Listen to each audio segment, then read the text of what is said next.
A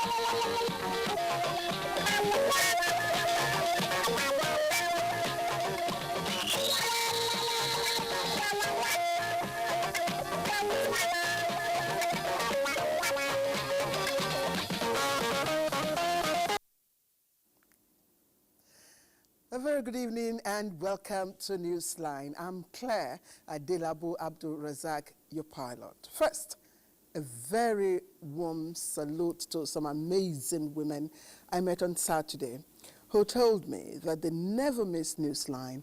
Though I can't mention all of your names, I know you're watching right now. So I want to thank you for being part of the Newsline family. And so as the new year gradually finds its rhythm and routines settling, tonight's Newsline is filled, but not with bullets, but of course with stories that inspire, motivate and remind us of life's beauty and challenges. Now, borrowing from the arts, our package tonight weaves a vibrant mosaic of experiences, the grace and precision of women mastering the Asian art of calligraphy. Now, the captivating cultural display of the Igwe Festival and concerns that demand our collective vigilance. You'll also meet barrier breakers, women stepping boldly into spaces traditionally reserved for men. And yes, everyday heroes spreading joy and hope with every step they take. And speaking of joy, my co-pilot, Ogochukwu Ona, embodies it effortlessly, wearing her smiles like a signature. Ogochukwu, what good news do you have for us tonight? Like you rightly acknowledged, CCC, you know what that means. Captain Claire Chikodinaka, you didn't say your Igbo name today. The new year is gradually finding its rhythm and the routines are settling in. There is air, water and food, and we are remembering the labor of our heroes past, as well as honoring the living veterans. This is good news, right? Absolutely. Peacefully doing our duty, we owe them a whole lot of gratitude. Indeed, that's good news. Please get on with the news, Ogo. All right, and that is setting the tone for the news segment on Newsline. Thank you for joining us. President of the Senate, Godswill Akpabio, says the sacrifices of the armed forces are not just for the present, but the foundation upon which Nigerians must build a nation worthy of their courage. Defense correspondent Olajide Bello reports that this was at the 2025 interdenominational church service held at the Ecumenical Center, Abuja. The service brought together top brass of the armed forces and Christians from different denominations, standing side by side in reverence for Nigeria's fallen heroes. The church was filled with solemn music, while the voices of priests and pastors all leading prayers for the souls of the departed soldiers, in collective gratitude for the sacrifices made by the nation's armed forces. The Senate President's voice echoed with a message of renewed hope. United in our shared commitment to remember, pray for, and honor the courageous men, women of the Nigerian armed forces. That is why we say that all hope is not lost. We are still optimistic that Nigeria can come back from the brink. These words ignited a wave of applause, filling the church with a renewed sense of optimism that their fallen heroes had not been forgotten and their armed forces were poised for a future of strength and resilience.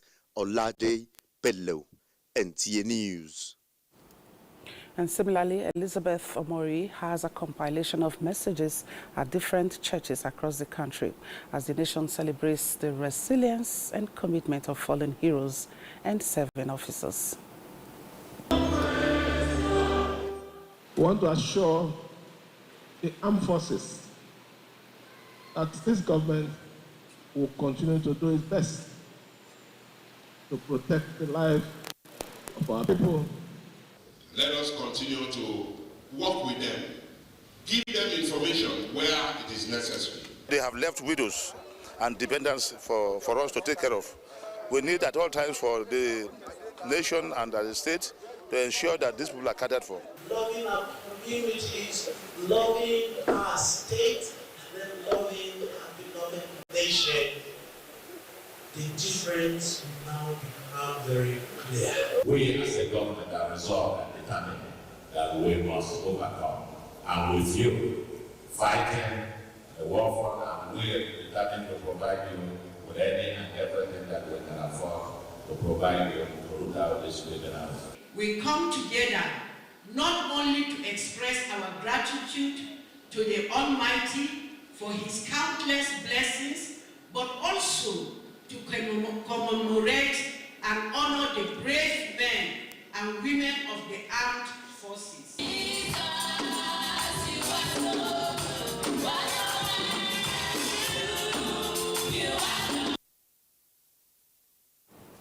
The late American President Jimmy Carter was a good leader with a humble spirit that has the wellness of everyone around him at heart. These were the words of former President Olusegun Obasanjo at a memorial service he organized in honor of the late U.S. President in Abuja, Ogun State. We'll bring you details of these reports in our subsequent bulletin. Now, President Bola Ahmed Tinubu is in the United Arab Emirates, UAE, to participate in the 2025 edition of Abu Dhabi Sustainability Week. The Nigerian president was received by the United Arab Emirates Special Representative for Africa, Sheikh Shagbut bin Al Nahyan. Presidential Advisor on Information and Strategy, Bayo Onanuga, explained that President of the United Arab Emirates, Sheikh Mohammed bin Zayed Al Nahyan, invited President Tinubu to attend the summit scheduled to take place in the Emirates from January 12 to 18. The summit is expected to bring together global leaders to accelerate sustainable development and advance socioeconomic progress. The event, under the theme, The Nexus of Next, Supercharging Sustainable Progress, is to enable policymakers, business and civil society leaders to explore pathways to fast-track the transformation to a sustainable economy and evolve a new era of prosperity for all. The presidential advisor also revealed that at the event, President Tinubu will stress his administration's reforms, including those related to energy sufficiency, transportation, public health, and economic development. The Nigerian leader and his entourage will also meet with the Emirates leadership to discuss issues of interest affecting the two nations. Leaders from Nigeria and other African nations have endorsed the Kampala Declaration, introducing new strategies and measures to enhance food security across the continent. Musa Baba Aliyu reports that the Minister of Agriculture and Food Security, Abubakar Kyari, represented President Bola Tinubu at the summit held in Kampala, Uganda. Over the past 3 days, African leaders and agricultural development partners have engaged in discussions to assess the progress in implementing the Maputo Declaration 2013 to 2025. At the end of the deliberations, a new roadmap was adopted aimed at guiding the continent towards achieving food security. It underscores our resolve to address emerging challenges, harness new opportunities, and build a resilient, inclusive, and prosperous agri-food system in Africa. President Bola Tinubu, represented by Minister of Agriculture and Food Security Abubakar Kyari, stated that the 2026-2035 Comprehensive Africa Agricultural Development Program strategies align with Nigeria's agricultural development priorities. He noted that the implementation of the policy has already led to significant improvements in farm input support for smallholder farmers, enhanced mechanization, better livelihoods, and unprecedented growth in agriculture's contribution to national GDP. This progress further underscores Nigeria's commitment to achieving the United Nations Sustainable Development Goals. Additionally, African leaders have endorsed the African Coffee Festival proposed by Ugandan President Yoweri Museveni. Musa Baba Aliyu, NTA News. The Ministry of Livestock Development is to deepen partnership with its water resources counterparts in utilizing the huge water resources for livestock development. This came to the fore during a facility tour by the Minister of Livestock Development, Idi Mokhtar Meher, to Alu Dam in Borno State. Correspondent Yusuf Jika reports. This is the center of Alo Dam here in Borno State, and the reason why I'm standing here is because of the destruction of the dam that occurred September 2024. The dam, which became a scary tale at the tail of last year's rainy season, wreaking havoc to lives and property in Maiduguri, is gradually being considered as a source of life for livestock development in Nigeria. This is to change the narrative of last season of farmers and fishermen like Musa within the fringes and banks of the Alo Dam through proper management of the basin. If there is any help we need from government, if we cultivate the use of large bodies of water of this nature, we can achieve a lot during the long dry spell in the north. Particularly, we can sweat our land resources, employ a lot of the youth that are today doing nothing for the 7 months of the dry spell, as well as create a lot of value. So I believe here that we'll discuss and have synergy to see to the best use of the excess water here that can benefit Maiduguri and the nation. The minister and his entourage were hosted to a dinner by the governor of Borno State, Professor Babagana Omarazulum, who appreciated the tour and promised to support the ministry in achieving its mandate. In Maiduguri, Yusuf Jika, NTA News. And now the Nigerian Immigration Service has expressed regrets over the killing of a local watchman alongside 3 contractors on site at the Kangiwa border, Kangiwa local government area of Kebbi State on Friday in a recent attack by suspected terrorists. In a statement, Public Relations Officer of the Nigerian Immigration Service, Kenneth Udo, indicates that although no immigration officer was killed during the attack, the service recorded substantial damages on its border facilities. The service expresses heartfelt condolences to the families of the deceased, while actively working alongside sister security agencies to identify those responsible for this crime and bring them to justice. Operation Fansan Yama has again reduced the power of banditry in Zamfara State through a well-coordinated air-ground assault. A statement by Director, Public Relations and Information, Air Vice Marshal Olushola Akimboyewa, indicates that the operation was meticulously executed with real-time coordination from an intelligence surveillance. Local intelligence reports confirmed that the bandits, loyal to notorious leader Kachala Bello Turji, suffered heavy casualties as scores of bandits were neutralized, while many others, including some top commanders, sustained varying degrees of injuries. This resounding success has been met with widespread celebrations from locals in Zamfara State, who expressed relief and gratitude for the operation's positive impact, as several hostages were also freed, bringing hope to many families affected by the banditry. The NAF says it will continue to sustain the momentum with sister services, and this bold operation underscores the unwavering resolve of the armed forces of Nigeria to restore peace and security to the region. And in a bold move to enhance public safety and crime prevention nationwide, the Inspector General of Police, Kayode Egbetokun, has ordered all police commands and formations across the country to focus on the implementation of a New Year's strategic action plan aimed at reducing crime and improving law enforcement efficiency. In a statement, the IGP underscored the importance of strategic planning and data-driven approaches in combating crime and urged officers to shift towards proactive policing methods, addressing issues before they escalate. This directive, the statement added, comes at a critical time with recent assessments highlighting the need for heightened vigilance, attitudinal reforms, and proactive law enforcement measures in communities nationwide. This development marks a significant step in the force's commitment to protecting lives and property, building public trust, and ensuring a safer society.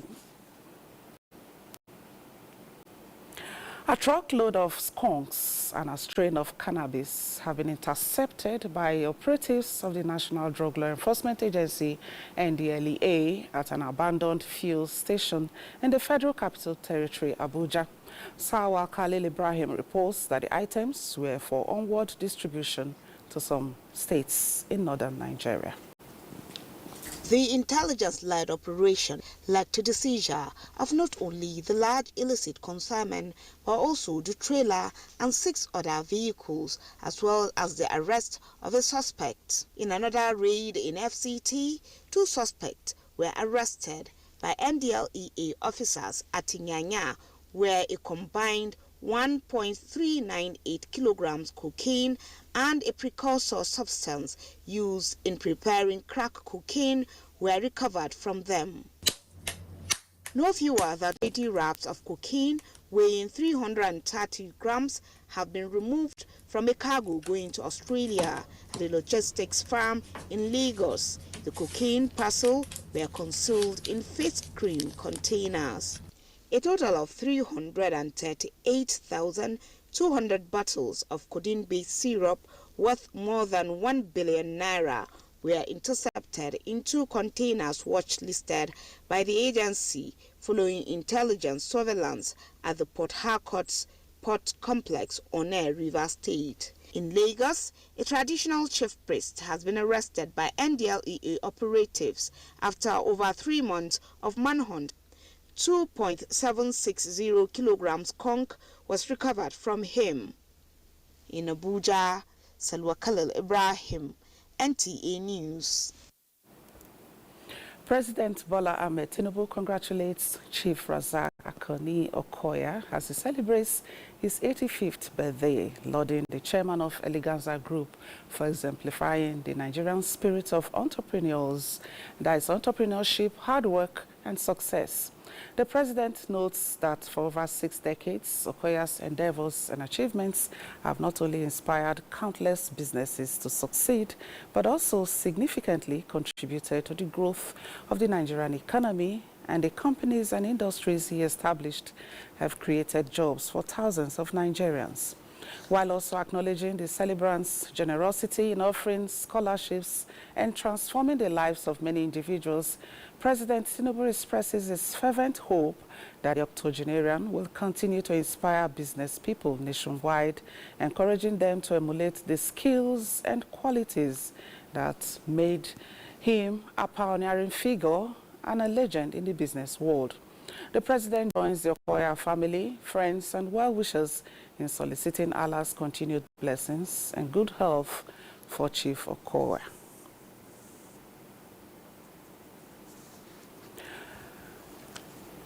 All right, as Chadian authorities say, 31st January is the last day for French troops' final exit from Chad.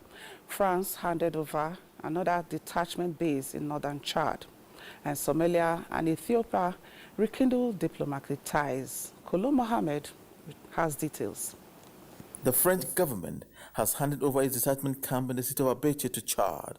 The Chadian Minister of Defense, his delegation, and French officials participated in the ceremony.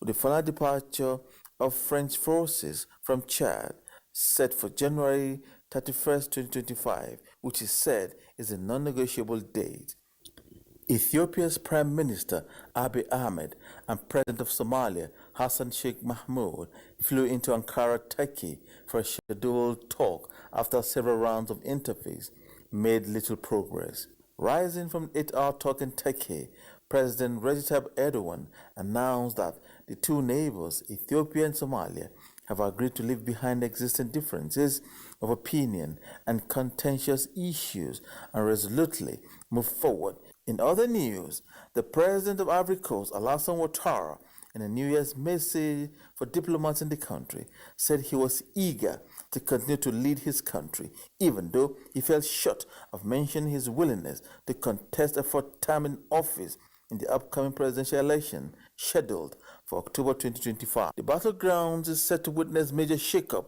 should the incumbent Alassane Ouattara decide to contest for a 4th term in office as president of Ivory Coast. Kolo Mohammed, NTA News. All right, we have a report just coming in that the Commission of the ECOWAS Economic Community of West African States, ECOWAS Commission, has unequivocally condemned the heinous attack and points 3 area by unidentified assailants on Wednesday. A statement by the regional bloc condoles with the government, the security forces, and the people of the Republic of Benin, particularly the families of the soldiers who lost their lives protecting their country. And of course, ECOWAS reaffirms its commitment to eradicating terrorism in West Africa, including through the ongoing operationalization of the counter-terrorism plan of action in all its forms. And up next is Sports Update with Bade Adeleye. Bade, what's new, especially regarding our new coach, Eric Chell? Well, he's getting set to be unveiled, and that is happening tomorrow in Abuja. All right, welcome to sports. Let's begin. As the Nigeria Football Federation is soliciting the support of Nigerians as it prepares to unveil the new coach of the Super Eagles of Nigeria, Eric Chell, and his assistants on Monday in Abuja. NFF President Ibrahim Gusau says Eric Chell embodies fresh energy, new thinking, and positive attitude with which the Super Eagles desire to confront their remaining 6 matches in the 2026 FIFA World Cup qualifying campaign. The unveiling ceremony is slated for 10 in the morning at the Media Center of the Moshood Abiola National Stadium in Abuja. And to the continent now, where Enyimba International Football Club of Aba managed a 1-0 draw against the visiting Al Masry of Egypt in the CAF Confederation Cup Group D encounter at the Godswill Akpabio International Stadium in Uyo earlier this evening.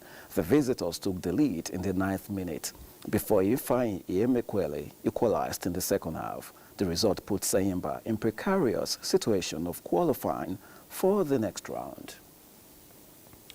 Away from Nigeria now and straight to England, as it was plenty of drama and talking points at the Emirates Stadium as 10-man Manchester United beat Arsenal 5-3 on penalties to secure 4th-round FA Cup ticket. Bruno Fernandes had given United the lead in the 52nd minute, only for Gabriel to equalize moments after Diogo Dalot was sent off for a second bookable offence. A 70th minute controversial penalty to Arsenal was saved by United goalkeeper Atai Bayende. The tie was then settled by penalty shootout after extra time as Manchester United won 5-3. Elsewhere, Newcastle United came from behind to beat League 2 side Bromley, making it 8 consecutive victories in all competitions, while Tottenham laboured against National League side Tamworth until extra time before securing a 3-0 victory. Meanwhile, Manchester United will face Leicester City in the 4th round as Aston Villa and Tottenham are paired. Everton will host Bournemouth, while Plymouth entertain Liverpool.